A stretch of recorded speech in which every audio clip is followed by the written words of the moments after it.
আফ্রিকার দেশ গানায় একটি সামরিক হেলিকপ্টার বিধ্বস্ত হয়েছে। এই ঘটনায় 2 মন্ত্রী সহ হেলিকপ্টারে থাকা সব আরোহী নিহত হয়েছেন। বুধবার আল জাজিরা এক প্রতিবেদনে এই তথ্য জানায়।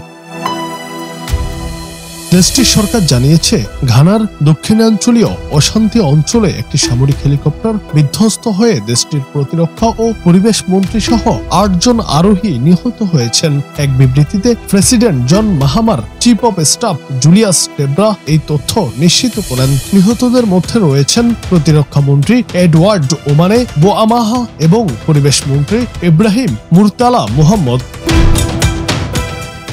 জুলিয়াস টেব্রা বলেন, প্রেসিডেন্ট ও সরকার নিহত সৈনিক ও কর্মকর্তাদের পরিবারের প্রতি গভীর সমবেদনা জানিয়েছেন। তারা জাতির সেবায় নিজেদের জীবন উৎসর্গ করেছেন। নিহতদের মধ্যে আরো যারা রয়েছেন তারা হলেন জাতীয় নিরাপত্তা বিভাগের উপসমন্বয়কারী ও সাবেক কৃষিমন্ত্রী আল হাজি মোহাম্মদ মুনিরু লিমুনা এবং মাহামার ন্যাশনাল ডেমোক্রেটিক কংগ্রেস দলের সহসভাপতি স্যামুয়েল সারপং।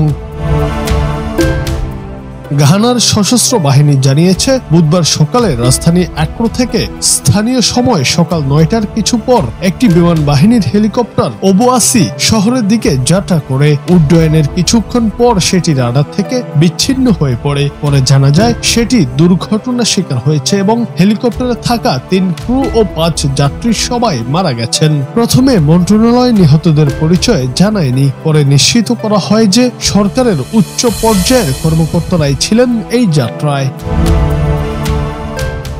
জুনায়েদ আহমেদ, বাংলা টিভি।